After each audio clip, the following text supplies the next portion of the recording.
Back with Powerless. I'm going to read chapter 3 today. It's called The Bridge. There was definitely something a little strange about the kids of Nobles Green.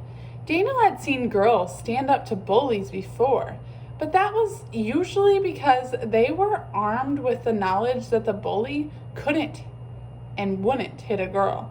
But Clay had been ready to fight Molly, girl or no, and she'd looked ready for it. She had been willing to stick up for Daniel, someone she barely even knew, even if it meant tussling with someone as strong as Clay Coudens.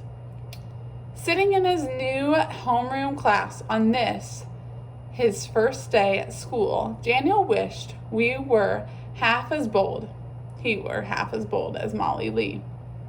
He felt the stares of his new classmates, and all the attention was making him wish he could just disappear beneath his desk.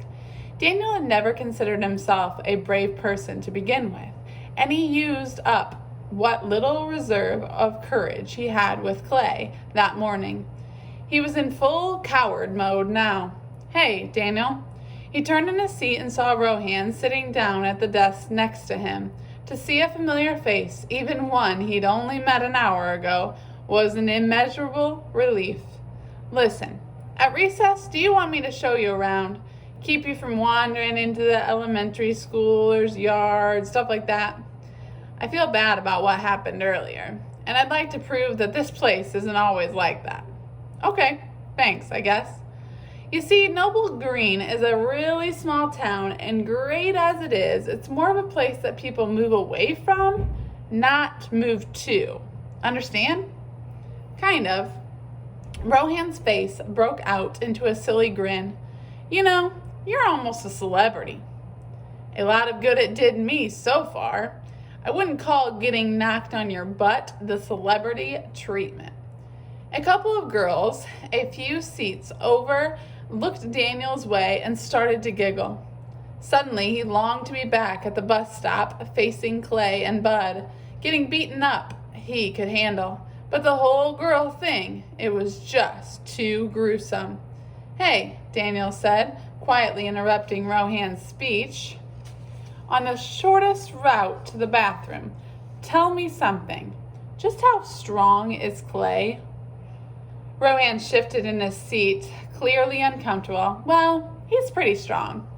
"Yeah, I was on the receiving end of that. He's what, 12, 13? He just turned 12, said Rohan quickly. "Okay," said Daniel. "My point is, he tossed me straight up into the air. A grown man couldn't throw me like that." Rohan shook his head. No. You must have hit your head or something. From what I saw, he only shoved you a little bit. Your feet never even left the ground." He was lying and doing it badly. What's more, the whole conversation was obviously making him very uncomfortable.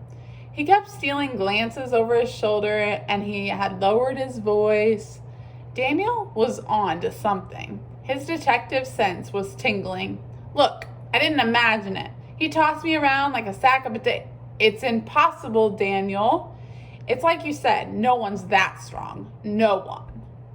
"Rohan Parmar, do you have something you'd like to share with the rest of the class? Considering that it is 9 o'clock, class has started, and you are, for some reason, still talking." Mr. Snyder, Daniel's new homeroom teacher, had appeared at the front of the class.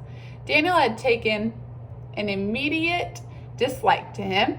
Although he'd been perfectly nice to Daniel when they'd met earlier, there was something in the way he looked at you that just seemed mean.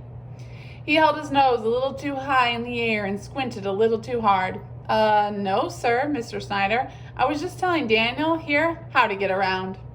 "Well, while I'm sure that Daniel appreciates your hospitality, please save the tour guide act for after class."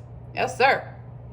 "Well, now that I have the floor in my own class, I would like to welcome our newest student, Mr. Daniel Corrigan. Daniel has come all the way from Philadelphia to our little town. I trust that you all make him feel welcome. Now, if you would please open your textbooks, we are going to begin with a little review of statistical graphs. As Daniel cracked open his book, he was relieved to see that the rest of the class had apparently already grown bored with him and were now focused painfully on the lesson at hand, all except for Molly Lee. He spied her near the front of the class, giving him a sideways stare, her face unreadable. Daniel sank even lower in his seat, his chin nearly level with the top of the desk. Any lower and he'd melt into the floor.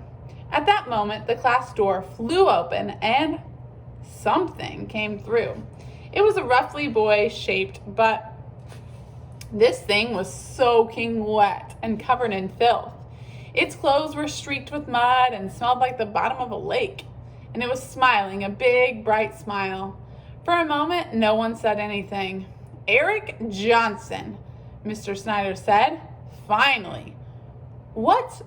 How dare? For goodness sake, boy, you are soaking wet." The boy wrung a bit of greenish water from his shirt. "Yeah, about that. I had a little spill on the way here, but I made it on time, didn't I?" The class broke out into fits of giggles. Everyone, Daniel noticed, except for Molly and Rohan, they saw what was coming.